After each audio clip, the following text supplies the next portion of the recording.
Welcome back to In the Foxhole. I'm your host, Angela Schroeder. And I'm JC Chanowski.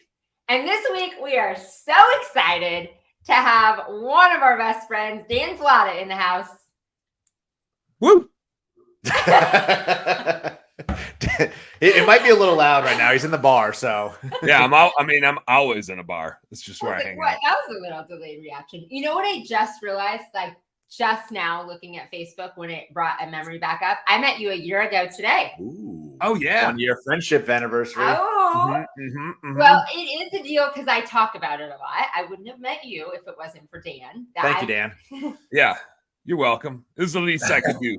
And I always do the least that I can. So, Dan, have you ever seen that video? The guy who's on YouTube where he's got the green screen behind him and he's pretending he's at work, but he's like doing something different. Yeah. How do I really know that you're not in like a deer stand right now and hunting? Because I know it's your season. I am going to be in a deer stand in like 6 hours. I'm taking my two daughters out bow hunting tonight. And then my wife and I have a date tomorrow night to go out deer hunting for her to shoot one. But I made an intro for my old bookkeeping beer and BS podcast, and it was a green screen of me with like my laptop, and then it slowly zoomed out, and then you saw that there was a fishing pole in my hand, and then it zoomed out a little bit more, and you saw that I was in a boat, and so there are like waves behind me, and then it zoomed out more, and then you saw that I was in my boat in my driveway with my green screen in the boat with me, and then you could see that the boat like somebody was walking down the street. I kind of wonder what the hell they thought, but that one cracked me up. I enjoyed that because it could be anywhere. You never know with you.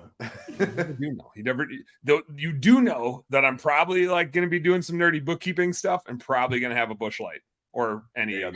That's a guaranteed. Yes, any other. Absolutely. Hand in hand with you. Mm-hmm, well, Dan, why don't we start off by you giving us a little bit of your highlight reel, telling the audience a little bit about Dan. Yeah.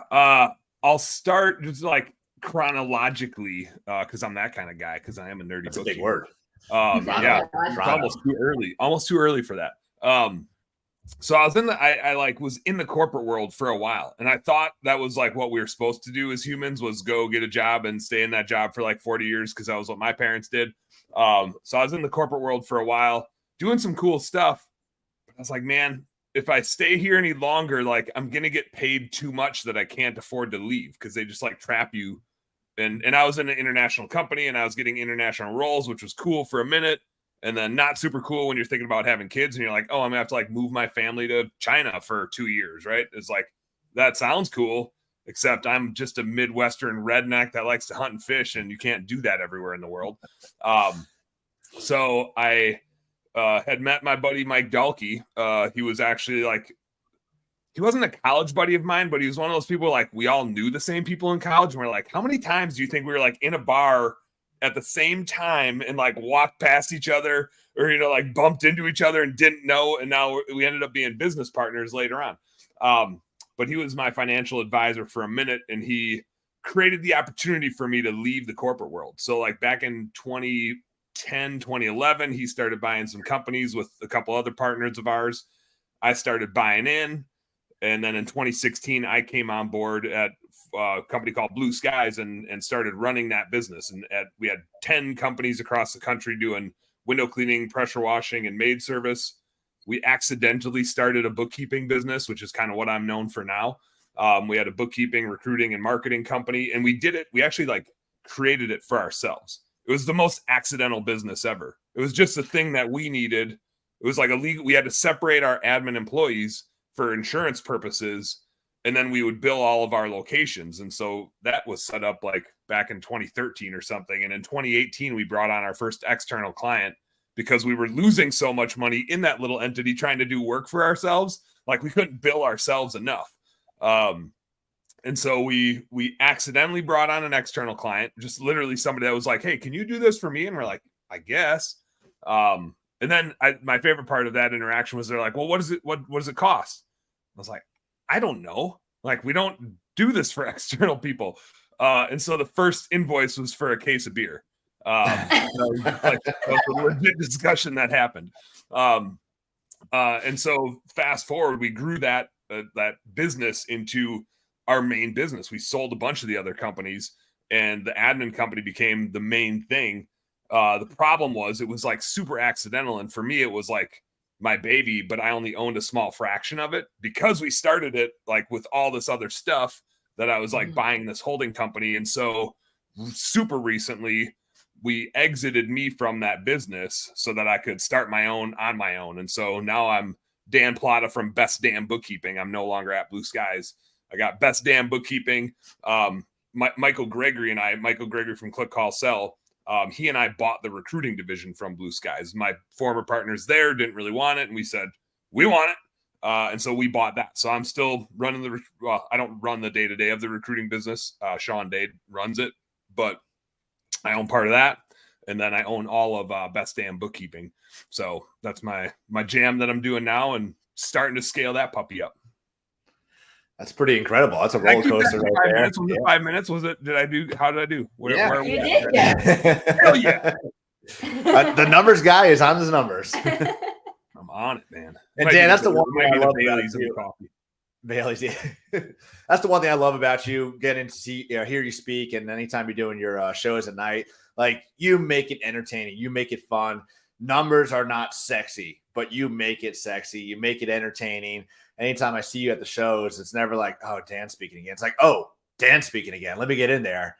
And you always have the audience like engaged. It's like, what's he going to say next? Like, what's coming out next? And we're usually waiting for the beer to crack open while you walk on stage. But it is just a joy to be able to see you out there and turning the one thing that most business owners dread looking at into something that's appealing, that's something that's like sexy. I'm glad you noticed that, because I might be like a total numbers nerd, but I'm not so nerdy and naive that I'm unaware of how. Can I swear on your show? Is that a thing I can do? Oh, yeah. Because I was about to just drop an F-bomb, and I was like, I'm just trying to make sure. But I'm not so naive that I am not. What was I trying to say? That I'm not unaware. That's a total double negative, but I think you know what I'm trying to say. That it's fucking boring. Like nobody that's in our industries got into their business because they're like, oh, I just want to keep track of some shit. It's like, I kind of did. Like, I love the number side of it. Like, it's just a math game for me. But it's probably like, I mean, I would argue it's the most important tool in our business to understand our numbers and make good decisions. I mean, we're just in the business of making decisions, whether we're mowing lawns, whether we're pressure washing stuff, whether we're sealing concrete, whatever it is. And every decision you make in your business is a numbers one. Every single one. Like, you couldn't give me a decision and be like, this one's not a numbers one, because I can guarantee you that it is a numbers one. Some way, somehow, every decision that you make is a monetary one. So if you don't know your numbers, how the hell are you making these decisions? And again, yeah, I'm well aware that it's like they're super boring, but if you can make like an ounce of entertainment with them and make them not boring, you got a gold mine. So that's what that's my goal. That's my purpose in life, is to make numbers just like a little less boring. And I'm not sure exactly how to do it. So I just throw some beer in it, and then we'll see what happens. No, that's my recipe. Shitty beer at that, but I will echo. I mean, you just have this incredible energy in talking about everything. And so that's why, like, shortly after we met, I got to be on your radio show, and you say, like, yes, I'm always there because it's so much fun. You make it so much fun. So I don't want to miss it. But you also, the first time when we met, and it was the first time I heard you speak about numbers, I loved the way you presented it, not only making it sexy, and we didn't have a Busch Light for you, so you had to drink a White Claw. We're sorry. That's the first and last time I've ever had a White Claw while I was. I did not know. Dan was the first up at like 8:30 in the morning, and I did not know him yet, so I did not know I needed to have a Busch Light. Did you drink a pumpkin spice coffee after that? I don't know. I think I had another White Claw, actually. I'm pretty sure I had a second White Claw, because I think I finished the one while I was speaking, and I was just like, oh, just like. They were someone else's in the fridge. But no laws or claws. I don't know whose they were, but they were there, and I helped myself. But you talked about purgatory. That's one of my favorite speeches you give, about the purgatories that we go through in business. I mean, it does relate to the numbers, but it's just such a a great presentation and a great framing of, yeah, the purgatories we go through at the different phases in business ownership. Yeah, and so many, everybody, I mean, the way we interact now with each other as business owners is always on social media. Like we get to see each other in person a few times a year, which is super awesome. But most of the time it's on social media when we're interacting with each other. And so much of it is people, I mean, like there's just weird shit talking that goes on, which I think we all get annoyed by. But a lot of it is people like either trying to like pat themselves on the back and say, I'm here, or it's somebody else saying, well, there's this level 1 and level 2 and level 3, and they talk about it. They talk about the time when you're at the plateau. Like when you get here, this is what life is like.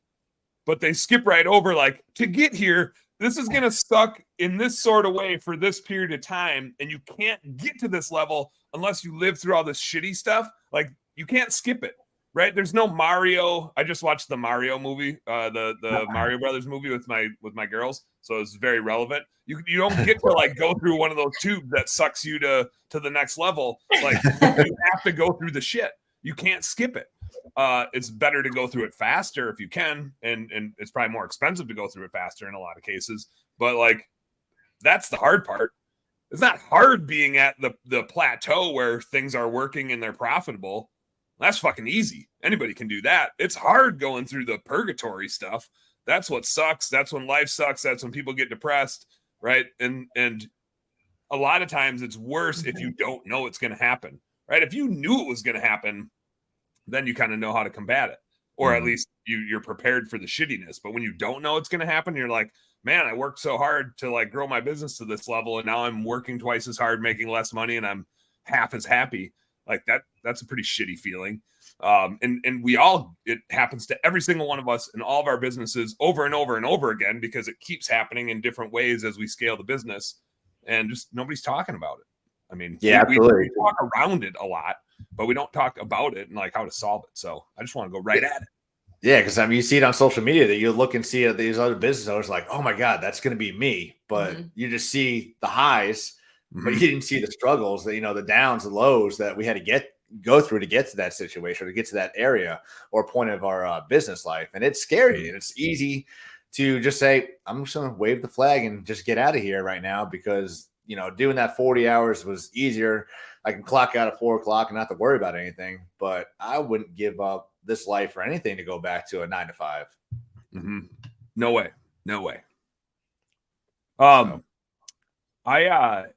So in that land of purgatories, like I didn't come up with that by accident, right? Like I lived through a bunch of them, and I didn't know what the hell it was, because I do remember there was a video that Keith Kalfas had made.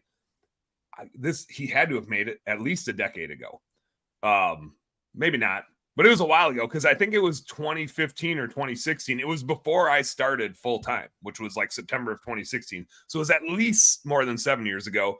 And Mike Dalkey sent it to me, and it was, I'll never forget. It was like Keith Kalfas being like, you want to be a small business owner? Like, here's all the shit that's going to suck. And it was just Keith being Keith, like ranting and yelling at the camera. And I just remember being like, yeah, I want that. I didn't really know like what it meant, right? Like it's the hustle and the grind and the struggle and the blah, blah, blah. But it's like, okay, so shit's going to suck. Well, now what? Like, why does it suck? What's causing it to suck? How do you overcome the suckiness? At least I'm prepared for it to suck, but I didn't know why or how or what to do about it, sort of thing.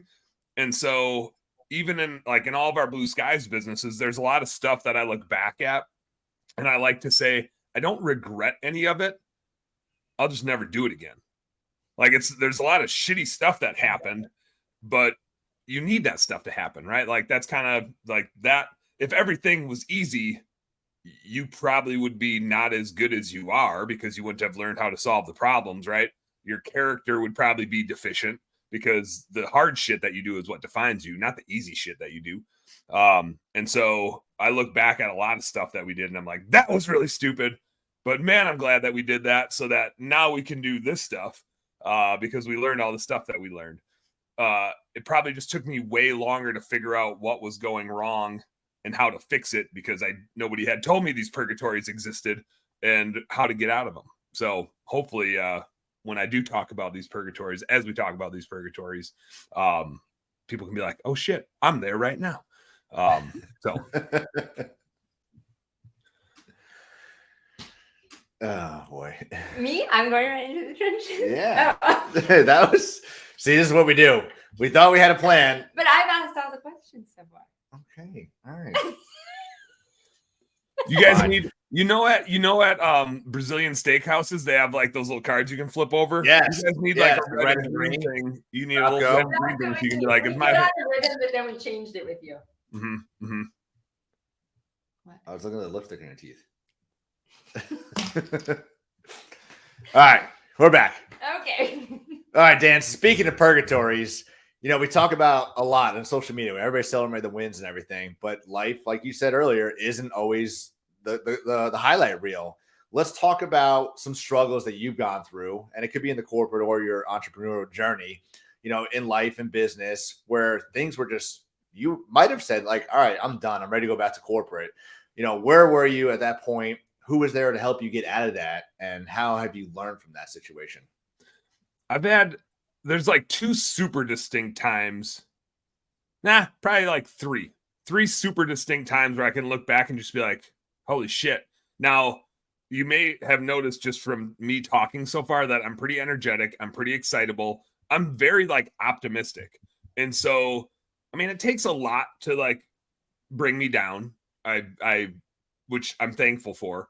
But when it happens, I remember there was one time, and I didn't know why this was happening. I was back home bow hunting with my family, and it was Marty and I think Danny was born. Our oldest was like, she's 7 now, but I think she was maybe like a year old.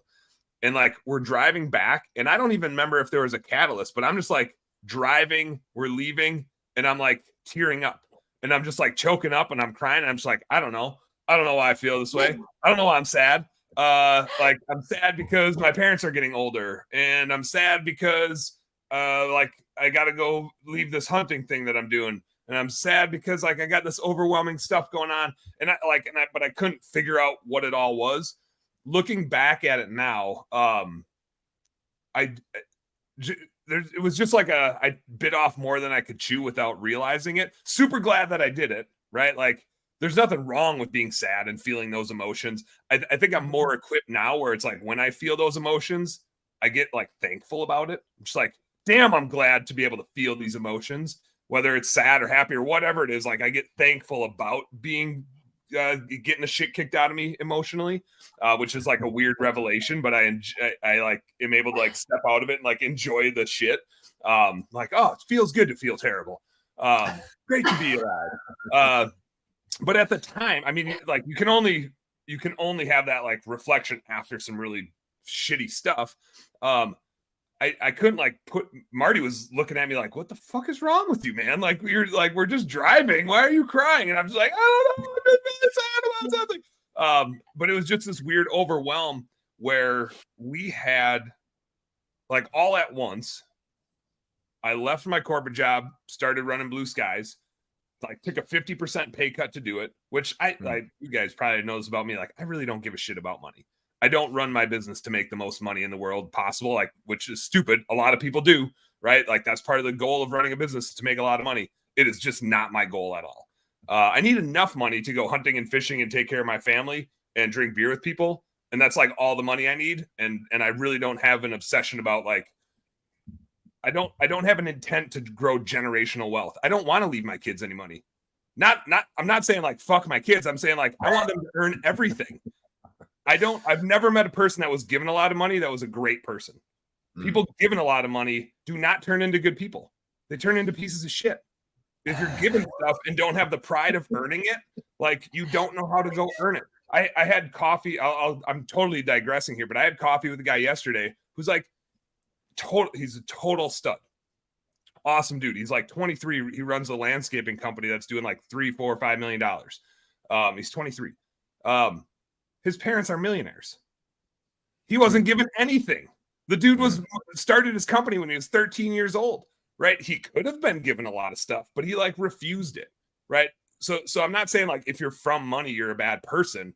I'm just saying like even if I am a billionaire, my kids aren't getting it. Like they will have plenty of advantages of having been in it, but they're gonna have to earn everything. You don't get given nothing. You got to go earn it. That's even like in our will. They can't get if we have all the money in the world, they don't get it. They have to earn it. So that's just the kind of guy I am. That's how, like, my parents had plenty of money that we could have been given a bunch of stuff. We weren't. We always had to earn it. So I appreciated that. As I got older, when I was younger, I was like, come on, you guys got money. Like, this stuff, right? Like, I want these jeans, I want these shoes, I want this stuff. And they're just like, no, man, like, you got to earn it. So I was mowing lawns when I was a kid. I was doing this, doing that, right? So anyway, I digress. Back to my breakdown. We both changed jobs. So I left the corporate world, took this 50% pay cut to run a small business, which I was like, yeah, I'm going to just go in and grow this thing. And the first thing I did was I started a home cleaning business from scratch. Like, I'm out scrubbing toilets every day. What was stupid about that is we also had like almost 100 employees across the country that are now reporting to me. So I'm like trying to grow a business from zero, and I'm out in the field cleaning toilets every day. And I've got 100 employees across the country in 5-6 different locations that I also need to lead and manage. And that was a really stupid thing to try to do. And in hindsight, again, I don't regret it at all. It was miserable, but I don't regret it because I learned to never do it again in that way. But we also had our first child at like the exact same time. We were living with my in-laws because it was our second house, but we bought a house that we intended to fix up ourselves. And it was a year of construction on this house. And we had a contractor helping with some of it, but like tearing out the walls and laying the floor and doing a bunch of this stuff was like on me. Painting everything, right? Doing all the trim. We took all the trim off, sanded it all, painted it all, put it back up. Trim sucks, by the way. Stupid. Don't regret it. Never going to do my trim again.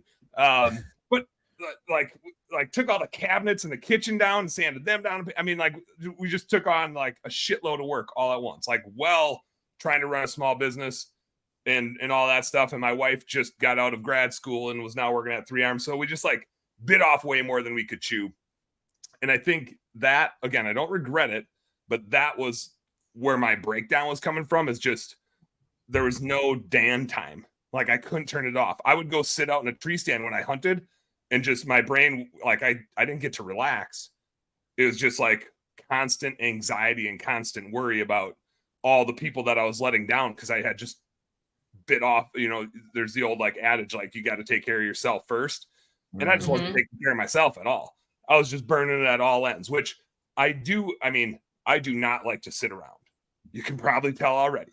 Like, I don't sit around well. Marty and I were talking about this yesterday because she's like, how do you go to these conventions and like night after night, you're drinking beer with people and you're hanging out and you like don't rest. And then you get up and run. And I'm just like, yeah, it's fucking awesome. Like, why would you want to do it any other way? And she's like, she went to a thing yesterday and spoke, or maybe it was 2 days ago. And by like 8 p.m., she's like, literally, she's laying on our kids' floor sleeping. Like, she put the 2 girls to bed and she fell asleep there. Like, she's just like wiped out at 8 o'clock from like speaking one day with people. And she's like, I don't know how you do it. And I was like, I don't like to not be doing stuff with people, right? Like, if there's people around and there's some bush lights around, I'm gonna be there. But I clearly had overdone it to the point where I like just driving home from my parents' house, I'm like tearing up. And so I didn't have like a mechanism again though to like solve it besides put my head down and work harder. That was just literally the only thing I had, which I think was also why I was just so miserable. And I didn't realize it. I just thought like something was wrong with me, right? I didn't realize I had just done this all to myself. It just made myself miserable. And so I just like kept putting my head down. In hindsight, if I could do it all over again, immediately I would have like sold most of those businesses. It was a terrible strategy. We should have focused on Minneapolis and growing the one business we had there and making it a $4 to $5 million company instead of buying a bunch of businesses across the country to grow a $4 to $5 million company of a $500,000 set of problems over there, a $1.2 million set of problems over there, another $700,000 set of problems over there. Because what happened was, and back to the purgatories, is I didn't have one business that was going through purgatories. I had 6 businesses that were all in a purgatory. And one business in a purgatory is a shitty business to have. Yeah. So now I had like 6 of them. Like, oh no shit, I was miserable, right? I would start working on the problems in this business, and I turn back, and all the other 5 businesses would all be on fire. And I was like, I don't know why I signed up for that. What a stupid ass idea. Again, I don't regret any of it. Had we not decided, Dalkey and I and our other 2 board members, like we decided this together. We were like, let's sign up for this. Here's a really good idea. Let's spread ourselves really thin and then be miserable about it. And then Dan can come and run it. That wasn't how the conversation went. We all thought it was going to work perfectly. In hindsight, like the mechanism would have been like exit. This is terrible. It's not going to work. I clung on to it for way too long because I was like, this is what we signed up for. This is what we're supposed to do. It's supposed to be hard. It's supposed to suck. And so I had all these purgatories in all these different locations, and I didn't know how to handle them. And none of the businesses were big enough to afford to hire the right person that could solve it. Right. There was not enough margin in it. The silver lining in it is, while we tried to solve that, we grew this admin company, right? Because we had to figure out how to operate all these businesses. We needed this like core admin team. And so had we not created this huge mess of problems for ourselves, me being Dan, the nerdy bookkeeping, beer drinking son of a gun would have never happened, right?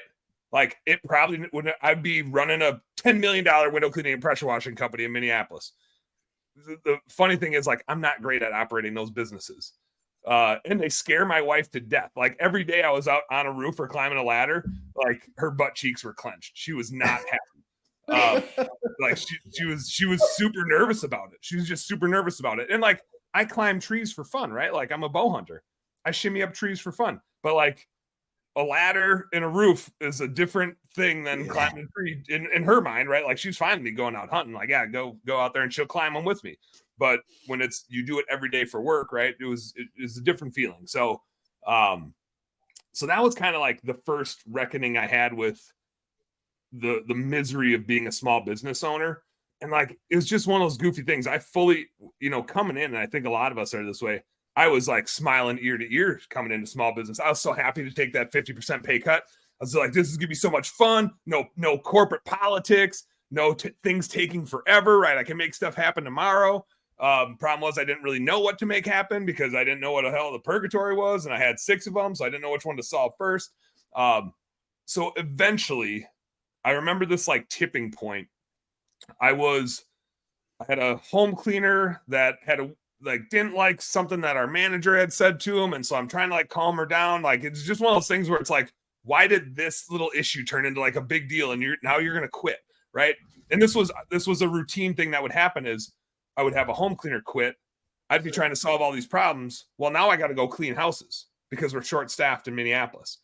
And so I remember driving to work, and I had just talked to this gal for 2 hours the day before, like a 2-hour, let me help you feel better about this. Let me help translate this. Like, I don't think it's what you think it is, blah, blah, blah, blah, blah. And after 2 hours, she's like, you know what, Dan, you're totally right. I'm going to be there tomorrow. We're going to go get it. We're going to grow the best home cleaning business ever. And I'm like, hell yeah. So like, I went to bed feeling like we got this. Like she's in, and she was a great employee. She was a great cleaner. She was an awesome part of the team. She just couldn't handle adversity, which was what part of the problem was. I'm driving to work the next day, and I get a text message from her saying, hey, Dan, I'm not coming. I'm done.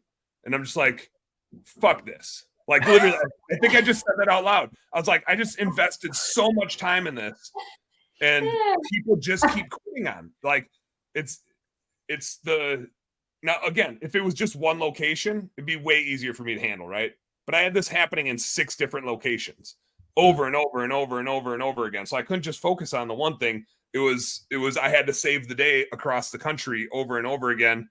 But I was still like boots on the ground running Minnesota and trying to grow that. And it was only like a $200,000 business at the time. So 6 employees in maid service does about 200,000. So it's like, I'm always the first sub, right? Again, this is terrible. Why we set it up this way and even decided to do that, stupid. But I remember like I got that text. I said, fuck this. I called Dalkey and I was like, hey man, we're selling Minneapolis ASAP. I'm done with this. It's a problem. It's a total distraction. Like I shouldn't, like that was when I was like, I have to go clean houses again today, but I have like a flight I need to get on this afternoon to go here for that problem. And then there's this other thing I'm supposed to go do. I was like, this is impossible. There's just no way. I can't do all of this. And now we're going to have like 6 customers that aren't going to get cleaned. And we're going to lose those because in recurring home cleaning, if you miss a customer, like you're done. You probably just paid like $500 in marketing for each one of those. So you just throw $3,000 down the drain. Right. So it's like all this stuff is pulling at me. I just called Dalkey and I was like, we're selling it out. We're not doing this one anymore. And we did. So we sold Minneapolis Home Cleaning. Again, in hindsight, we should have sold all of them. Like that one was just the biggest pain in the ass because I was there every day. But it's not like the strategy in any of them was going to work. Right? It couldn't work here, spreading them out the way that we were. So I don't know why I thought it was going to. We kept the other ones way too long. But it was kind of a we kept them while we scaled up the admin company. So that was kind of like moment number 2 when I actually did something about it finally, which was like, okay, this is stupid. I didn't take it far enough. I should have been like, okay, this is stupid. We're selling all of these things. Like we're going to on our one core business. We're going to sell all these damn things. Instead, we just sold one of them. So that was in 2018, right when we started doing the admin thing. So now we started growing this admin thing, but I still had all these problems around the country. And in hindsight, the admin thing, which is now what I'm doing. And again, I don't regret it. I wouldn't do it the same way over again. But when I started doing that admin thing, I should have just owned 100% of it right at the get-go. And this was like a funny realization that came from a conversation I had with Michael Gregory, because we were talking about like how he and I could work together. And like I said, he and I bought the recruiting business together, but we were talking about like who needs to be partners in it. And he had said something that I will never forget. It's the easiest framework ever. He said, if you're going to have a business partner and somebody that's an owner in the business, they need to provide capital. They need to provide mentorship and expertise, and they need to provide relationships. And I looked at this bookkeeping business that I was growing, and I was like, oh shit, I don't need any of those things in this business. I should have not had any business partners in this business. Like the reason when I started working for Blue Skies, the reason Mike had me come in was to do this for him. Like I built all of the accounting systems for all of our businesses. At one point, I think we had 10 of them around the country. Like even after we sold Minneapolis, we kept buying more of them. So stupid. But it was, Michael said that to me. I mean, this was like this spring. And this was the realization when I was like, I need to do this on my own. This is totally my thing. It doesn't need any capital, right? I can start bookkeeping with a laptop and a phone. No capital. There's definitely like, and I don't want to take anything away from my business partners because we're still partners in other stuff. They're awesome dudes. It was really like, it's my fault that I even started this under the umbrella that we had. The only reason I did is, like I said, it was totally accidental. And so kind of one of the more recent, I'll say, I can't say this was more miserable than when I was like crying in the car to my wife, but probably the second most miserable I've been in my business was when I realized I had to exit. First, I tried to buy it. I tried to buy our business, but I'm not the best buyer for it, right? Like I can restart it. So I'm not willing to pay as much as somebody else would be willing to pay. And so we kind of realized that like my number was half as much as their number. And so then it flipped around to makes more sense for them to buy me out. But that process of like, how do we exit me? Like, I still want to do bookkeeping. They still want to be in the industry. I still really like these dudes, but I also don't want to be like held hostage. Like, how do we navigate this thing without damaging our relationship? Because the money's not the most important thing to me, but the people are. Right. And so my employees were, my customers were, my business partners were, and probably to my wife's detriment, I usually put myself last. And so it's like, how do I make sure I take care of all these people without damaging any of these relationships, but also having the freedom to like do this thing? And God, from pretty much like May, June through September, when we finally like figured this thing out and got this done. I mean, Angela, I was like probably talking to you weekly about it. I was just like, I don't know how to do this without somebody getting pissed about something that somebody else did.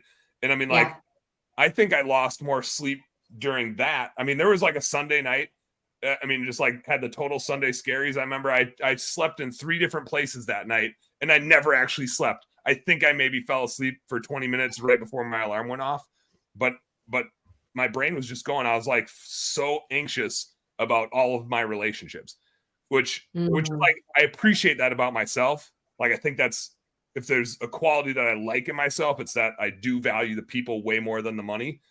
None of what was like stirring in my brain was about money at all.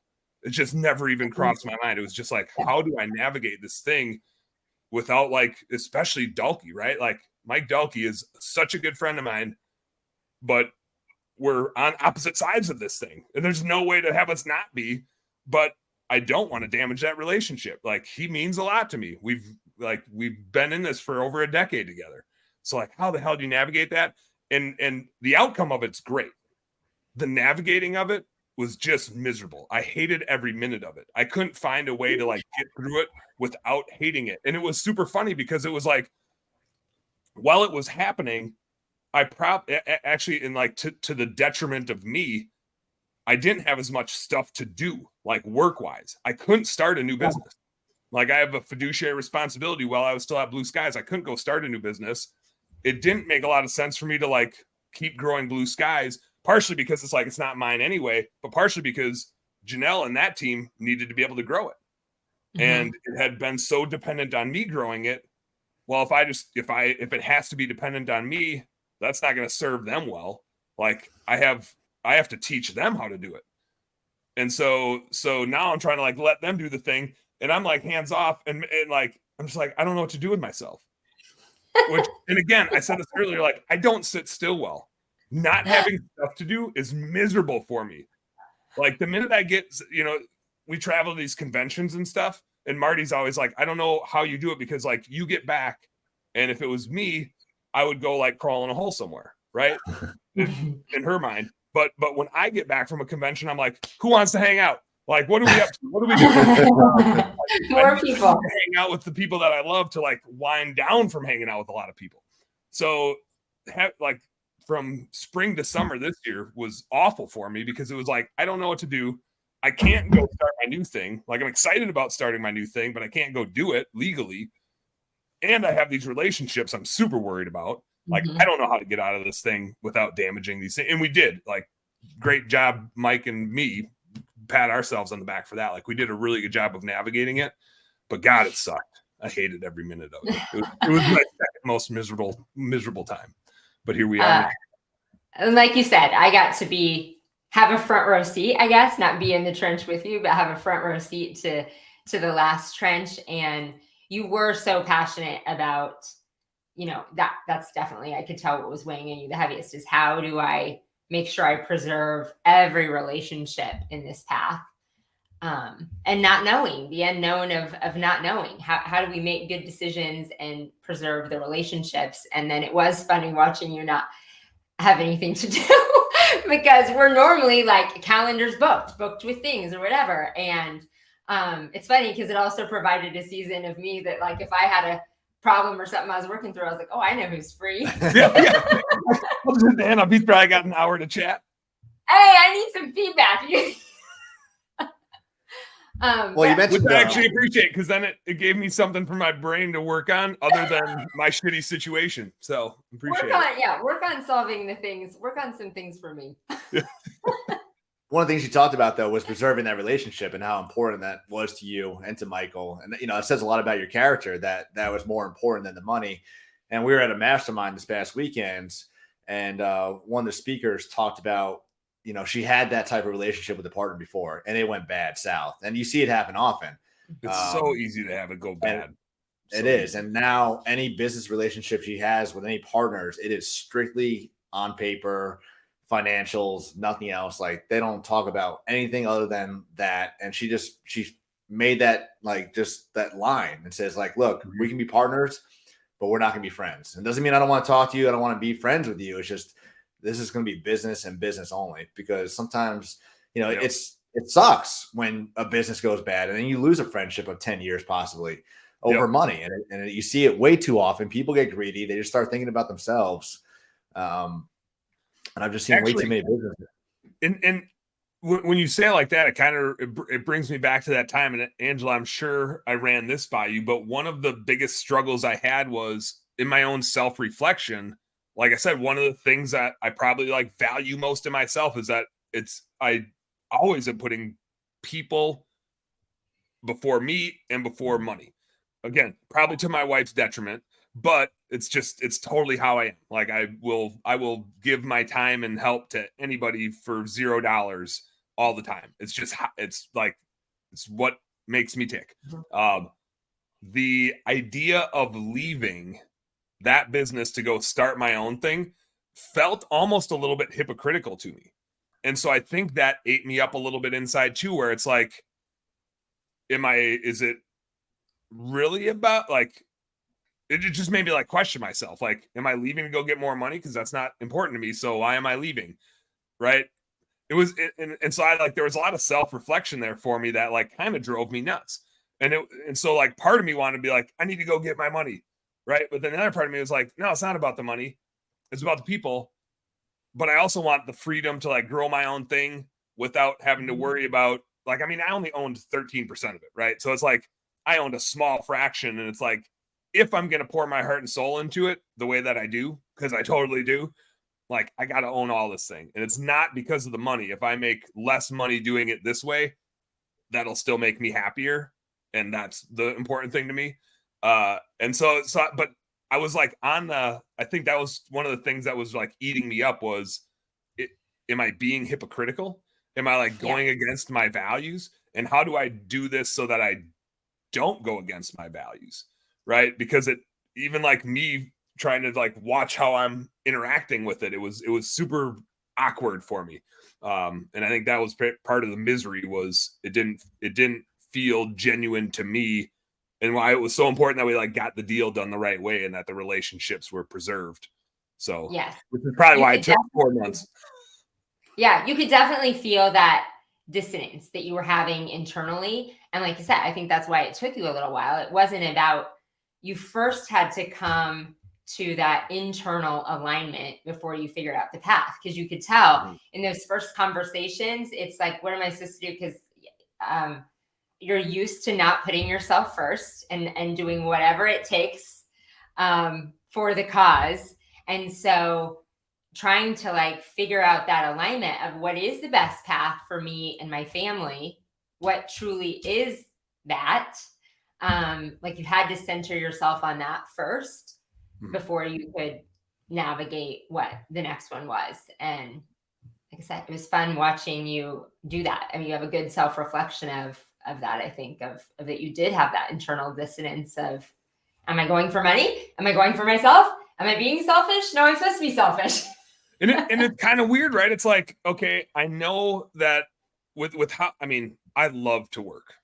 Don't get me wrong at all. I mean, like I said earlier, like when I didn't have stuff to do, that's miserable for me.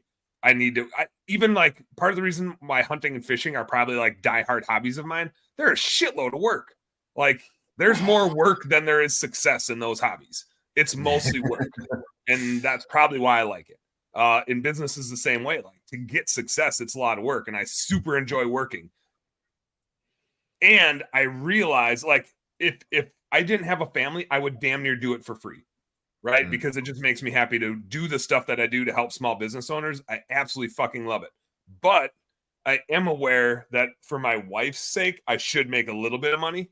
And so that's also like something I've tried to be aware of too, is like I need to make money not for me, but for her. So that she doesn't hate how much time I spend doing this, so that she can see that there's like a result where she benefits from it. Because otherwise, all she gets is less Dan time, right? Because I'm always just like working on stuff. And I think like she appreciates how hard I work, right? Like that's a valuable characteristic in a human where you're like, yeah, I appreciate that they're a hardworking person. But at the same time, when you're married to him, you're like, hey, I appreciate that you're hardworking. It's Saturday morning and our kids are here. Would you stop working so hard so you can like spend some time with the family? Because I'll be like, right, I get up Saturday morning. I usually get up around like 6:30, 7 o'clock, and I open the computer and I like, that's the best time to work. Nobody's bugging me. I can get a bunch of work if I'm not out hunting or fishing. And so it's just kind of goofy how like trying to balance that out. Like I said, like that thought process was like eating me up of how do I make sure I take care of everybody and don't conflict myself, if that makes sense. Yeah. Dan, real quick, because we got to wrap this up here shortly. No way. I told you there's no way we're keeping this to 45 minutes. Not even close. Not even a maybe. We'll just cut the whole intro of Angela and I talking. Go right to Dan. It'll be the Dan show. We'll put it on 1.25. Yeah. Just don't even give people a choice. Just speed it up anyway. What was a harder transition, going from corporate to Blue Skies, or leaving Blue Skies to this? Or what was scarier?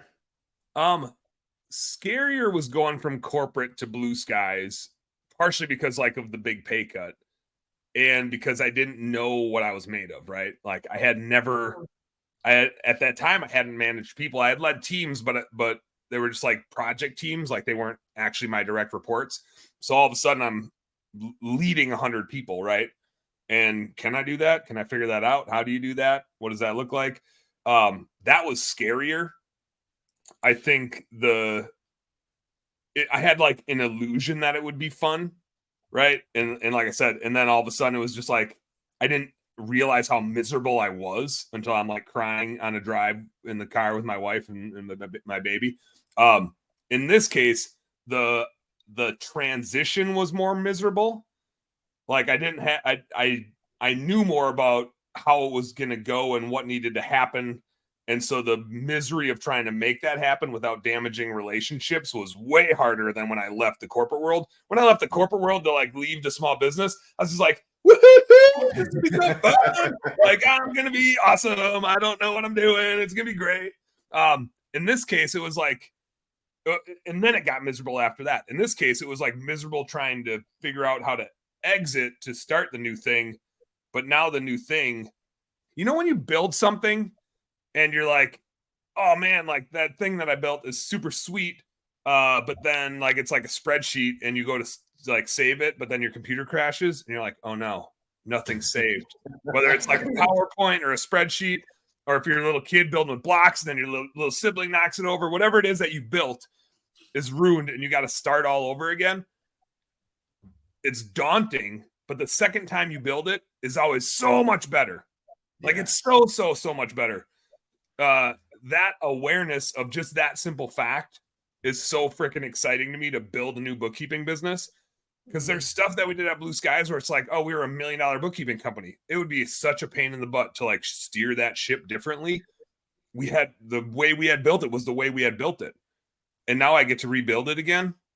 I'm pretty excited about that. Like it for a minute, it sucks because you're just like, come on, like, no, I got to rebuild this thing. But once you actually start building it, you're like, oh, I can do this. Now I can do this because now I get a fresh start, right? I'm going to do it this way. So that's super exciting to me. I won't go into it, but there was like different options for different partnerships along the way to like do this in different capacities with other people. And like Michael and I had talked about doing this thing together. And then for various reasons, we're like, let's just do the recruiting together. We'll keep the marketing and the bookkeeping kind of their separate things because they don't necessarily all mash up. And as I got more aligned with just like me doing 100% of it, this is my thing. I get to be goofy, beer drinking, doing my podcast and all that stuff.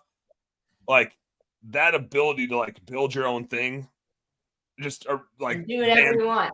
Dan Plotified, which is a weird bookkeep. That's like a Dan Plot bookkeeping business is a weird ass bookkeeping business. You're all gonna love it though. But it's just so exciting to like be able to redo it and just have it be totally my jam. So I'm like super pumped for it. And now that I'm like Angela hooked me up with my first employee, so Jason's crushing it for me. Actually, the minute we get off of here, I'm jumping back on a Zoom with him and we're working on some stuff. So like and I didn't use Angela in my last business because I'm a freaking idiot. Thank you, Megan Likes, for smacking me over the head and saying like, why aren't you using Angela to help you with this? But so like this ability to like do some things differently and use stuff like what Angela's got going to help me build it is super fun. So how would people find out more about the Best Damn Bookkeeper? Right now, I don't even have a website. I still need to get a website. I have like too much business to handle, which is why I need to get Jason trained up so I can like pass more stuff off to him. So the URL exists, bestdamnbookkeeping.com. Dam is in DAMN, but if you type in bestdanbookkeeping.com, I own that one too, because I got that question like 3 times right off the get-go. But it's bestdamnbookkeeping.com, which will take you nowhere right now. But maybe by the time you hear this, it'll take you somewhere. I'm finalizing a logo. I got Michael Gregory building me a website, but I still got to fill out his form. But I do have like a Calendly link. You can just go book a demo. So I'll send that to you guys and you can put it in the show notes or something. So if somebody listens to this, they can go just click on my Calendly and book an hour with me. Yeah. And we just do nerdy bookkeeping stuff and help people with their finances so they can make better decisions and make more money. Love it. And you have your weekly show. We do have a weekly show. We have the home service happy hour. We actually got 2 shows. We got the normal like midday happy hour on Turfs Up Radio, where Angela's the OG. She's on there damn near every episode, hanging out, smiling. And then I have the late night happy. So the Turfs Up Radio show is kind of like, it's your typical radio show. It's like an hour long panel style. We're going to get a phone line for it so people can call in. We're going to do live happy hours. So if you get in my private Facebook group, you can actually join on a live happy hour and hang out, have a beer, talk business. So that's all coming. And then I have a late night happy hour show that I do, which is kind of more like this: interview a guest, drink some beer, hang out. We did one this week that went an hour and 50 minutes. So it's a little bit different than a 45-minute show. It's more like the Joe Rogan Experience style of a business podcast. But when you got a cooler full of beer sitting next to you, who knows how long you're going to go for. So. Can Angela and I come on? We drink some wine? Yeah, we can do a wine night. Hell yeah. Oh, I like that. Let's do that. Let's do it. Oh, well, thank you so much, Dan. It is always great to hang out with you, either in person or all the spaces we get to hang out. So much energy, so positive. It's such a great vibe being around you. So thank you. It's just all the coffee. It's all the coffee this morning. I'm on like my second cup. I'm hyped up, baby. And I love, we didn't reflect on it that much, but thanks for being, vulnerable about crying in the car. We have those moments and you reflected on it later. Like you said, at the moment, you're like, what is wrong with me? I don't even think I cried at my wedding. I am just not a crier. So that was how I knew. I was like, oh, I'm pretty fucked up. I'm beat. But it was a great reflection for me too. Of sometimes we don't even realize all that we got ourselves in, and you were overwhelmed in every area of our life. As entrepreneurs, we drive through and there's like one purgatory, but when we get ourselves in all these things in life, you didn't have a stable place that you were living, you had a new baby, your wife had something new, and then all of a sudden, so that was a great revelation. I know people are going to resonate with it. So thank you so much for being here. Audience, thanks for tuning in. Don't forget to download, subscribe, and share. We'll see you next week. Smash that like button.